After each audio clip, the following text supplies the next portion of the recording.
Me 34 years old, working as a high school history teacher in a mid-sized town in Ohio. Love my job, honestly. The pay is not spectacular, but it pays the mortgage on my small three-bedroom house. The town is blue-collar, mostly factory workers, mechanics, and nurses. People here care about results, hard work, and keeping their heads down. I have been at Northwood High for 8 years. Built a solid reputation as a guy who is fair, strict but reasonable, and actually teaches the material. The students like me because I treat them like adults. The staff room is usually a sanctuary of bad coffee and venting about standardized tests. Life is good, predictable, and stable. Start of the fall semester, our old principal, a grizzly old guy named Mr. Patterson, retires. Patterson was old school. He did not care about feelings, he cared if the buses ran on time and if the kids could read. We all assumed the vice principal, a solid guy named Marcus, would take over. Marcus has been coaching the football team and teaching health for 15 years. He knows every kid's name and every parent's phone number. Instead, the school board announces an external hire. Enter Dr. Alina Vance. She comes from a wealthy district on the coast, holds a doctorate in educational leadership and social equity. First staff meeting, the vibe shifts immediately. She walks in wearing a power suit that costs more than my car. She does not smile with her eyes, only her mouth. She starts with a 20-minute presentation about dismantling archaic power structures within the school system. I look around the room. Marcus is staring at his shoes. Sarah, the head of the math department, looks confused. Mr. Henderson, the 60-year-old auto shop teacher, is literally cleaning his fingernails with a pocket knife. Alina announces that Northwood High has a representation problem. She puts up a slide showing the demographic breakdown of the staff versus the students.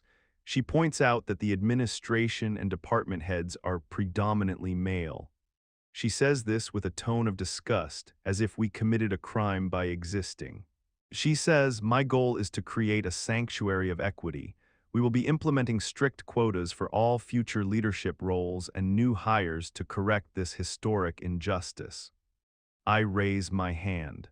She sighs, barely hiding her annoyance. "Yes, Julian," she asks, looking at her roster. "Dr. Vance, we are currently understaffed in physics and chemistry. We just need the best qualified teachers we can get, regardless of who they are, right?" The room goes silent. She smiles that cold, dead smile. "Meritocracy is often a shield for privilege, Julian. We need to look beyond traditional qualifications and value lived experience and identity." I feel a knot in my stomach. This is going to be a long year, fast forward 2 months. The atmosphere in the school has turned toxic. Alina has created a bias reporting system. Students can anonymously report teachers for microaggressions. Naturally, teenagers weaponize this immediately. If a teacher assigns homework on a Friday, they get reported for insensitivity to student mental load. Alina calls teachers into her office daily to lecture them, but the real issue is the hiring process. The physics position is still open. We have a long-term substitute, a nice retired engineer named Bob, but he cannot stay forever. We get 2 applicants for the permanent role. Applicant A is a guy named David. David has a master's degree in physics, 10 years of experience, and glowing references. Applicant B is a recent graduate named Jordan. Jordan has a degree in science education with a minor in sociology, no teaching experience, and a transcript full of C grades in actual science classes. However, Jordan fits the demographic correction profile Alina is obsessed with. I am on the hiring committee along with Sarah and Marcus. We interview David first. He is brilliant. He does a demo lesson on thermodynamics that has the committee actually engaged. He answers every question perfectly. Then we interview Jordan. Jordan is nervous, fumbles basic questions about Newton's laws, and focuses entirely on creating an inclusive classroom space. When asked how to handle a lab safety violation, Jordan gives a vague answer about restorative justice instead of shutting down the dangerous behavior. After the interviews, we deliberate. It is David, hands down, Marcus says. The guy knows his stuff, Sarah agrees. Jordan is nice, but he is not ready for AP Physics. The kids will eat him alive. Alina walks in. So have we reached a consensus, she asks. Yes, I say. David is the clear choice. He is ready to start Monday. Alina shakes her head. I am afraid I cannot approve that recommendation. Why? Marcus asks, visibly frustrated. David represents the past. Jordan represents the future. We need to give Jordan a chance to bring a new perspective. Besides, our quota for this quarter requires a non-male hire or a diversity candidate. But Jordan is not qualified, Sarah argues. This is AP Physics. These kids need to pass the exam to get into college. They will pass if they feel supported, Alina snaps. I am overriding the committee. We are hiring Jordan. She walks out. We sit there in stunned silence. Marcus throws his pen across the table. This is going to be a disaster, he mutters. Jordan starts the next week. It takes 3 days for the complaints to start. Parents are calling because Jordan cannot explain the homework. Students are recording lectures where Jordan gets basic formulas wrong. I walk past the physics classroom one afternoon. It is chaos. Kids are on their phones, paper airplanes are flying, and Jordan is sitting at the desk looking at a laptop completely checked out. I try to talk to Alina about it. She dismisses me immediately. You are just looking for reasons to criticize Jordan because you are threatened by change, she says. I am threatened by the fact that the senior class is going to fail the state exams, I reply. That is your internal bias speaking. Work on that, she says, dismissing me. Meanwhile, Alina starts attacking the vocational programs.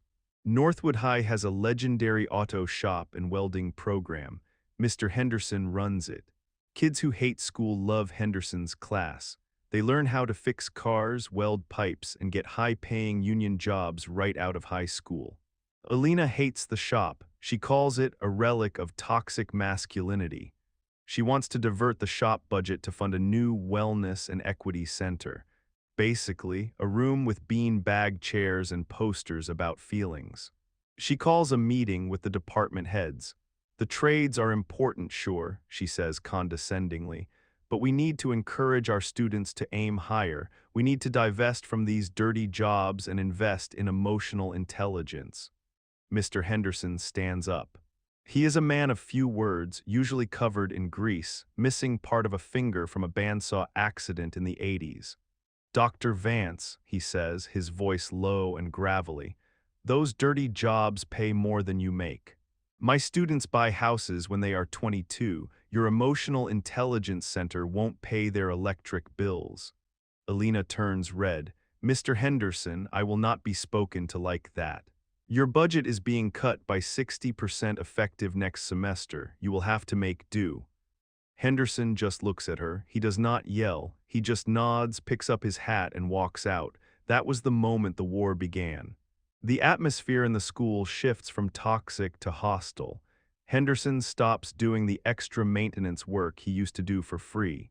Suddenly, the heaters in the admin offices stop working right. Alina complains, but the maintenance ticket is backlogged. Marcus stops volunteering to supervise the lunch room. Fights break out. Alina has to go down there herself. She has no authority. The kids sense her weakness. She tries to use restorative circles to break up a fistfight between two varsity linebackers.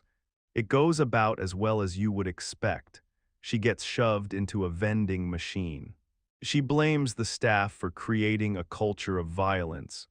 But the breaking point comes with the physics class. It is midterms. Jordan has not taught a single unit correctly. The students are panicking. A group of parents, mostly engineers and shift managers at the local plant, request a meeting. Alina agrees to a town hall-style meeting in the auditorium.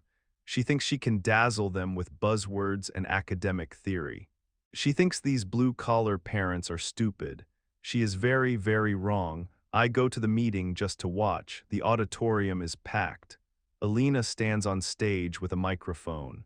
She starts her presentation about holistic grading and de-emphasizing standardized testing. A hand goes up in the front row. It is Frank, a master electrician and the father of Liam, one of my best students. Alina smiles. Yes, Dr. Vance, Frank says, standing up. My son Liam wants to be a structural engineer. He needs to understand load-bearing physics.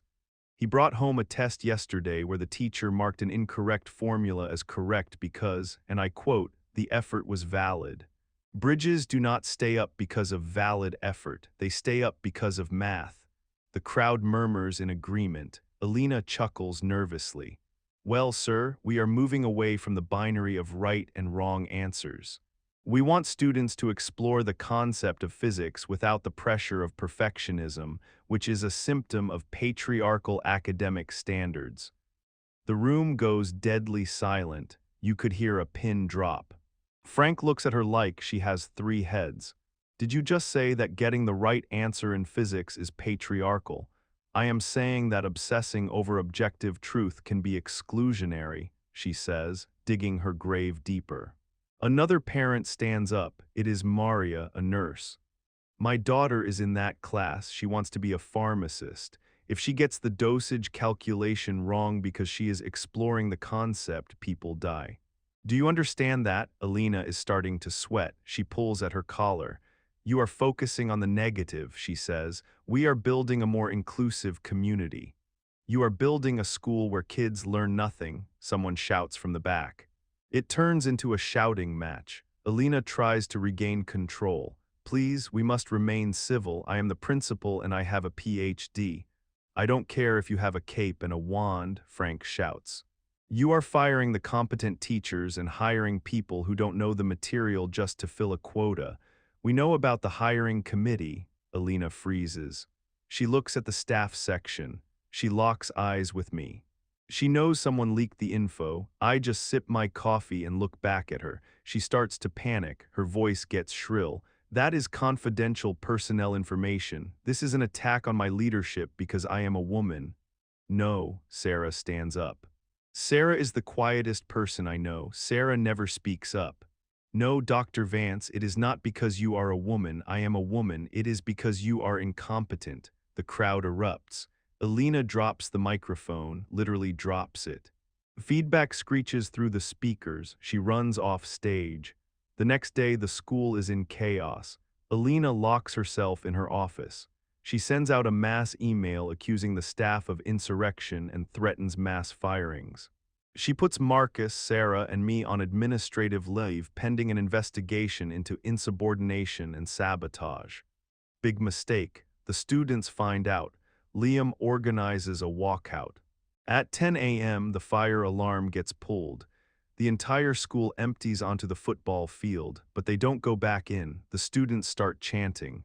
Bring back merit, fire Vance, news vans show up. Local news loves a good school board scandal. Alina has to come out and address the media. She looks like a deer in headlights. She tries to spin it. This is a reaction to progress, she tells the reporter. These people are afraid of the future. Then the reporter interviews Liam. We just want to learn, Liam says into the camera. Our shop class got cut so she could buy bean bags. Our physics teacher doesn't know physics. Mr. Julian and Coach Marcus got suspended for trying to hire qualified teachers. It's not about progress, it's about us failing. That clip goes viral locally. The school board calls an emergency meeting for that Friday night. The board is elected, which means they answer to the parents, and the parents are out for blood. Friday night arrives. The gymnasium is packed to capacity. Alina sits at a table with her lawyer. She looks pale. She has lost all her swagger. She realizes that social equity buzzwords do not work on a room full of angry taxpayers who are watching their property taxes pay for failure. The board president, a stern woman named Mrs. Higgins, opens the meeting. We are here to discuss the vote of no confidence regarding Dr. Vance. Alina stands up. She is trembling. This is a witch hunt, she stammers. I have followed all district guidelines regarding diversity and inclusion. I am being targeted. Mrs. Higgins looks over her glasses. Dr. Vance, we have reviewed the budget, she says. You spent $40,000 on consultants for your equity seminars while cutting the welding program materials budget to zero. You overrode a unanimous hiring committee decision to hire an unqualified candidate who has since endangered students in the lab. This is not about your gender, it is about your judgment. Alina tries to interrupt, but the quotas. There are no official quotas, Mrs. Higgins snaps. That was your personal policy and it is illegal. You exposed the district to liability. Alina's face goes white. She realizes she has no shield. She realizes the system she thought she was fighting is actually just reality, and reality is hitting her hard. She starts to cry. Actual tears. I was just trying to do the right thing. I wanted to make history. You made history all right, Mr. Henderson yells from the bleachers. You united the whole town against you. The board votes. Unanimous decision. Contract terminated immediately for cause. The gym explodes in applause. Alina packs her briefcase with shaking hands. She rushes out the side door, avoiding eye contact with everyone. As she leaves, she trips over a gym bag. Nobody helps her up. She scrambles to her feet and runs out the door. The aftermath is swift. Marcus is named interim principal. The first thing he does is reinstate the shop budget. Henderson comes back to work whistling. We re-interview David for the physics job. He accepts, thank God. Jordan is let go. Turns out Jordan lied on the resume about the sociology minor anyway. Sarah gets promoted to vice principal. I go back to my classroom. Monday morning, things feel different. The tension is gone. I walk into my first period history class. The kids are sitting there, actually quiet. Liam raises his hand. Sir, yeah, Liam. Are we gonna actually learn history today, or are we gonna talk about our feelings? The whole class laughs. I smile. Open your books to page 140. We are talking about the Industrial Revolution. A collective sigh of relief. Life goes back to normal. We didn't solve all the world's problems, but for one school in one town, Sanity won, we focused on competence. We treated people like individuals, not data points. And Dr. Vance, last I heard, she is working as a consultant for a private college in California. She writes blog posts about how she was silenced by the patriarchy in rural Ohio. We print them out sometimes in the staff room and laugh about it over coffee. The coffee is still bad, but it tastes like victory. Let me tell you more about the specifics of the fallout because it was glorious. During the week following her firing, we had to audit everything she touched. It was worse than we thought. She had implemented a grading floor policy that nobody knew about officially. Basically, no student could receive a grade lower than 50%, even if they turned in nothing. She called it fighting the poverty of zeros. Teachers were furious. Marcus held a faculty meeting to address it. Look, Marcus said, standing at the front of the library, we are scrapping the floor. If a kid does zero work, they get a zero. We are not doing them any favors by passing them along. The applause was deafening. It felt like we were waking up from a fever dream, but the students had to adjust too. The first week back to real standards was rough. Kids were shocked when they actually failed quizzes. I had a parent conference with a mom who was used to Vance's policies. My son failed this test, she complained. Dr. Vance said we should focus on his potential, not his performance. I looked her in the eye. Ma'am, your son has great potential, but potential does not write essays. Work does.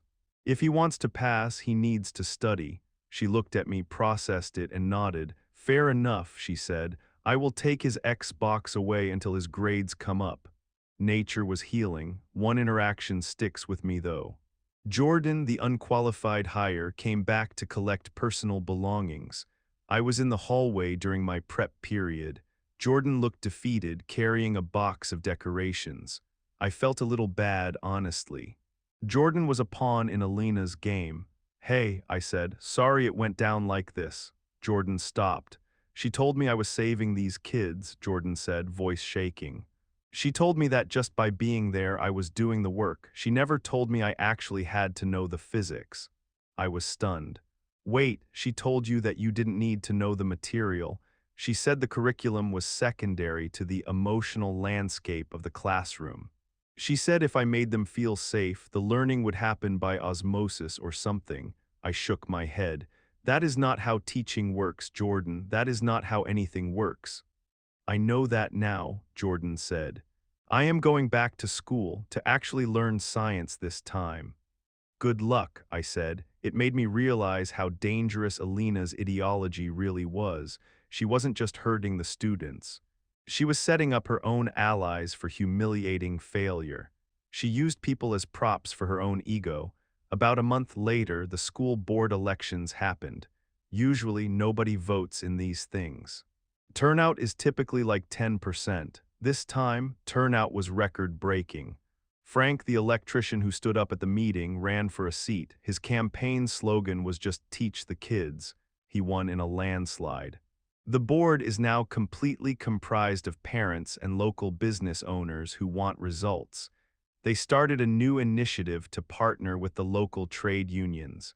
Henderson got his budget restored, plus extra.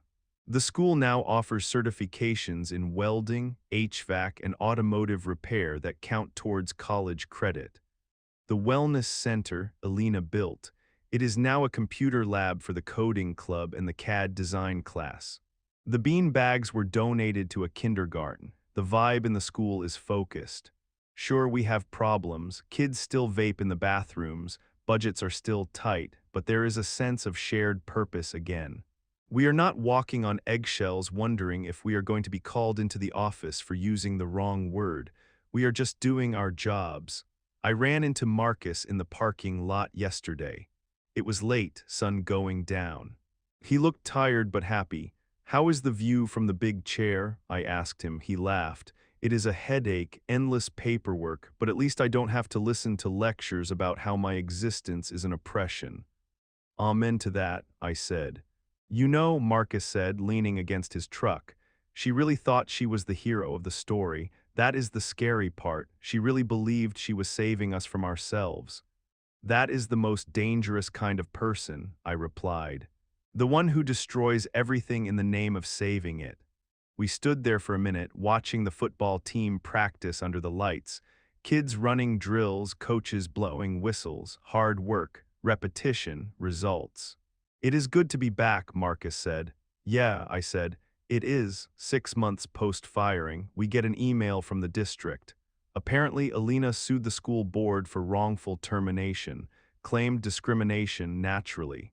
The district lawyers were worried. They wanted to settle to avoid bad press. But Frank and the new board said absolutely not. They wanted to go to discovery. They wanted to depose her. They wanted to make all her emails public. As soon as Alina's lawyer found out that the board intended to release her internal communications regarding the hiring quotas and the grading floor, the lawsuit was dropped. Withdrawn with prejudice. She knew that if those emails came out, she would never work in education again, not even as a consultant. It was the final nail in the coffin.